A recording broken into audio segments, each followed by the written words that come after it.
Hello, everyone, and welcome to another edition of Website Redesign Reviews. I am the Director of Optimization at Digital Marketer, Justin Rondeau, and today we are going to be looking at Kissmetrics' homepage redesign that was actually just done recently. And as I do with all of my redesigns, we're going to look at 5 key factors, that being clarity, readability, appearance, on-site experience, and navigation. All right, so Kissmetrics had a recent redesign, and I was given this alert by our friends at Crayon using their Blink newsletter. And I saw this one and I was excited because I'm very familiar with this tool and familiar with the company and was just excited to see what they had done. So let's take a look at the previous variation and kind of discuss what's going on the page, get an idea for it, and then we'll move right on to the new variation. And after that, we'll score it up based on who had the edge in each 5 of those categories and see if they have improved the page overall or if they might have regressed just a little bit. Okay, so let's take a look at the page, and here's what hits above the fold. Very kind of standard looking page you'd expect to see, and anybody who's familiar with my work knows that it's nice to meet user expectations, so I'm not going to hit them for anything there. All right, so let's just take a look. We have standard navigation here at the top, where you have requested demo being focused on, which is good, and all that other information you need there. Then we have our main headline, the most powerful analytics tool to understand customer behavior and drive growth. Which then kind of standard computer in the back, try Kissmetrics, and then requested demo. That's a weird set of things. Like try Kissmetrics, cool, or requested demo. Can I try Kissmetrics without a demo? Is that how are these things being weighted? If requested demo is so highly focused on in the top, why is it the secondary call to action with a ghost button there? It's just kind of interesting. And then now we get into kind of that standard,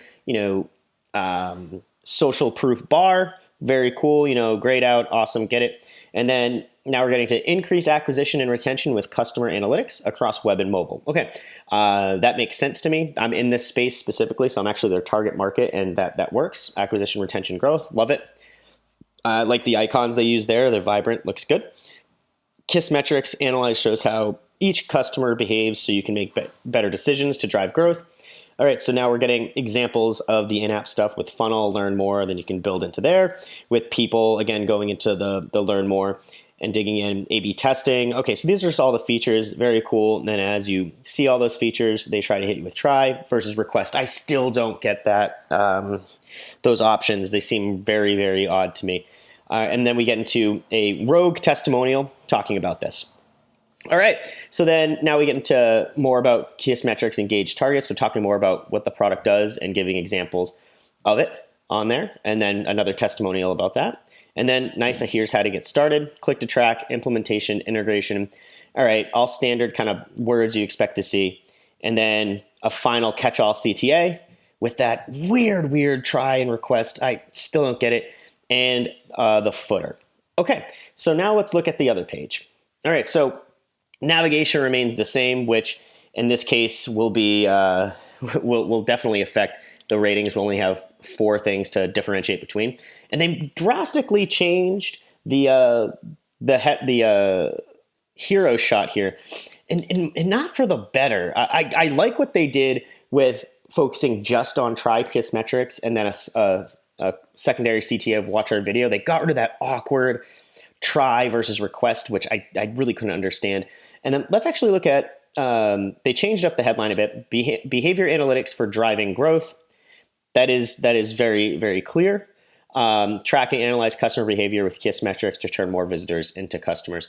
They could probably not rely as heavily on that secondary CTA, but it does make sense what they're saying there. So this remains the same. They had an announcement that showed up on the page.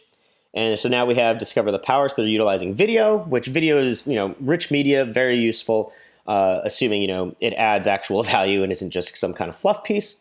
All right, we saw this increased conversion and retention across web and mobile. Let's see what that section looked like here. I think they had something like it, but all right, that's actually a brand new section that they added in there, which goes back to just the more vibrant colors that they used to talk about it, and then creating, so they talk about mention.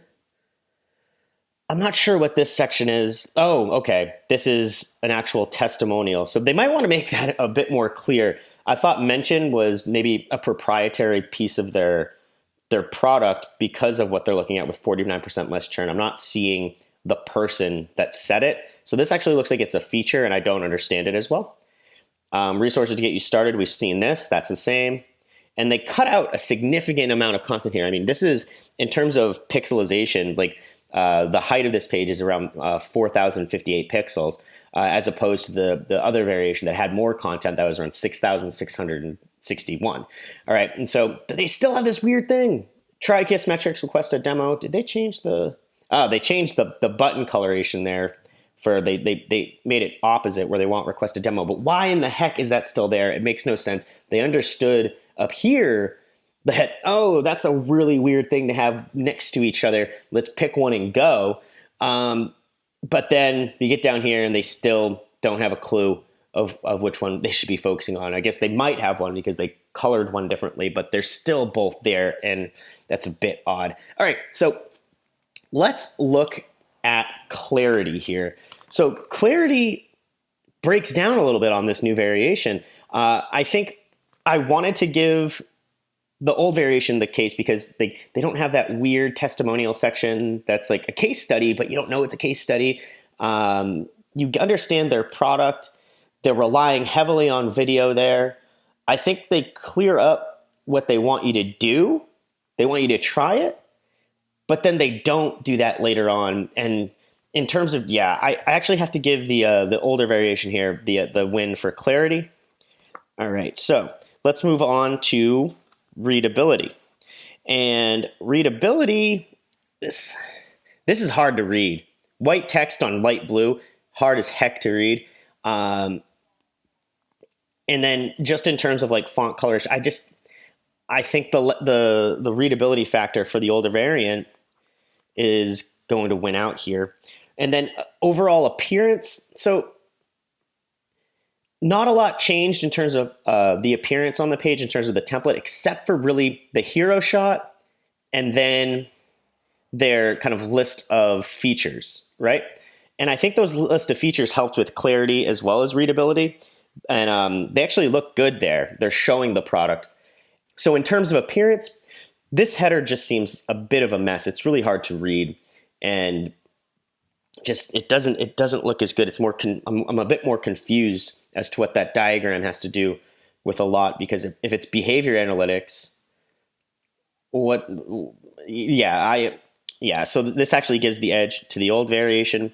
The on-site experience, which is tightly connected to appearance, I think the overall experience is even better. They have a bit more information about the individual products as well. This is more of a full-fledged page, whereas this does include a video, which is useful, but I'm going to have to go with on-site experience going for the previous variation. And man, navigation is a wash because they're the same navs. So this is a first. This is the first one where we saw the redesign actually feel like it was not as good as the original page. The original page won out on clarity, readability, appearance, and on-site experience. So how they could fix this, so I don't want to just trash it and say, oh, hey, like you done screwed up. What they need to look at here is they need to look at their focal points and say, okay, how clear are we being here with our product? Are we showcasing our product well enough, or are we confusing people with different types of social proof we're trying to do? In terms of readability, no one likes reading light colors on light backgrounds. Nobody at all. So change that. And while you're at it, just go for something new on that hero shot at the top in that coloration. It just seems way, way off. And then please just figure out what the heck you want to do with this. Try Kissmetrics versus requested demo. That'll also help with both clarity and on-site experience, because people are going to get confused. Like, well, which is which? I don't understand what I'm trying to get here.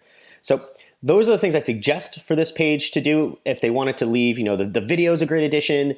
There's some other great additions, but I think there's some factors from their original page that could be reinstated to give this a big boost, as well as some slight changes they can make to the new things they've added to really give this thing the edge.